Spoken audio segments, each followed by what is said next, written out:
Welcome back for another video for Grow Rich, Grow Happy. I am Mr. Foresight, and I have some news for you guys. I'm checking out the news today, like I do, and it seems that the SEC approval for the spot ETF for ETH could be approved as early as May.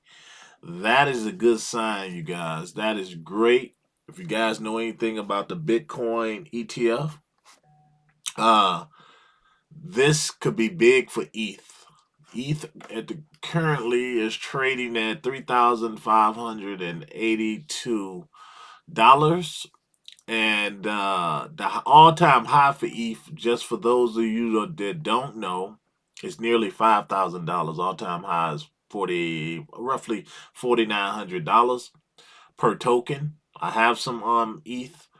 This is good news when you see it, because something like that, and this is how you got to get in. You got to get in before.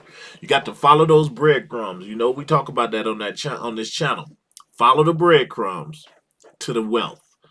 And wealthy people, the BlackRocks, the Fidelities, and all of those, they've already put in applications to have an ETH ETF. That gets through, we could be looking at a $14,000 ETH price.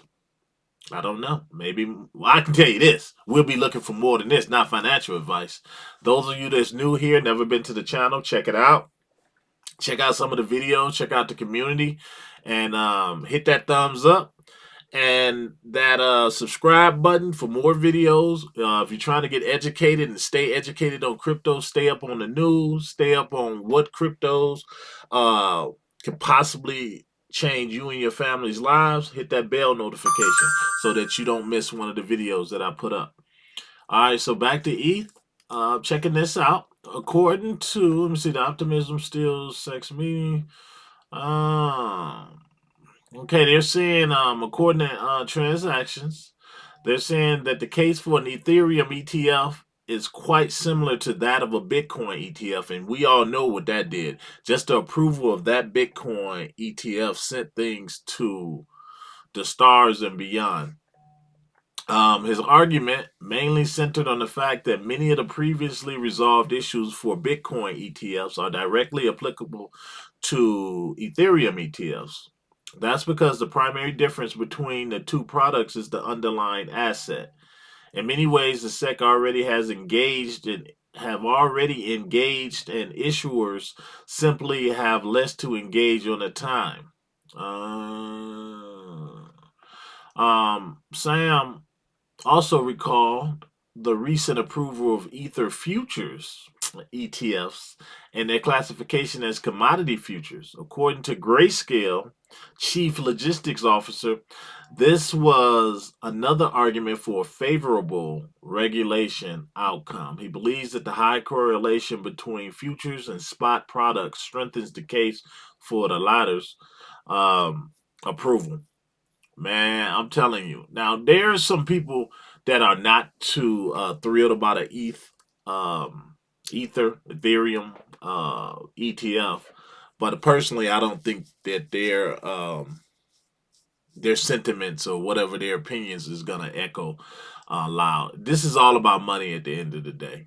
This is all about money, and they see what Bitcoin is doing. It's just a matter of time. And if May is it, I'm going to show you something. If May is when this is going to happen, around, if the news continues to come out of the camps like that, what I just read to you, around the middle of April, you can start seeing Ethereum start heading towards its all-time high, which is $4,900, and that would be a good thing. So again, so what would you do? What would I do? What would Mr. Foresight do? I already have some ETH, some tokens, and what I would do, and I still might do, I might add some money in, and you don't have to have a lot of money to add some money to Ethereum position. I feel like your portfolio, everybody's portfolio should be balanced. You shouldn't have a lot of meme coins. If you're gonna have that, make sure that your regular bags are packed as well. Make sure you have some ETH for those of you that like Bitcoin, and have some Bitcoin. You don't have to have a lot.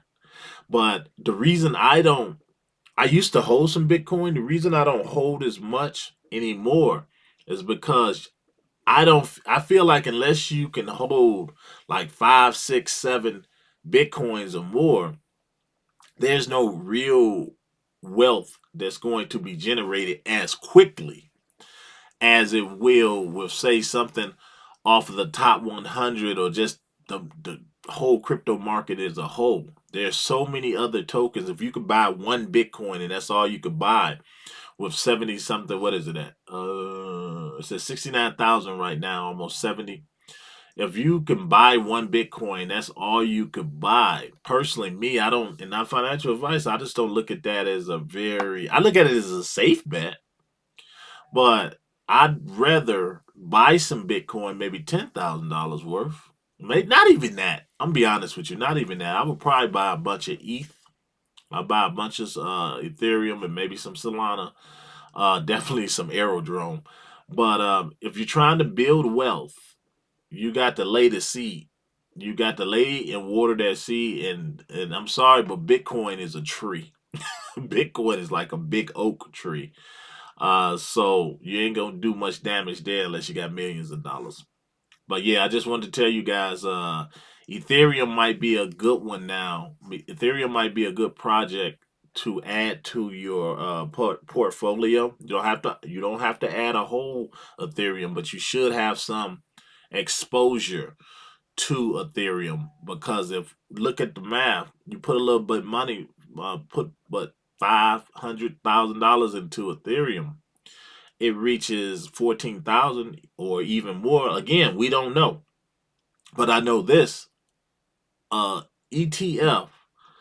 If they get a if Ethereum, I'm getting tongue tied. If Ethereum becomes an ETF by May, and all signs is a go, you're gonna see this go to the moon. So that's what you got to do. You got to look for signs. You got to look for signs, and they're right there in our face. You just got to go looking for them. All right, guys. Until next time.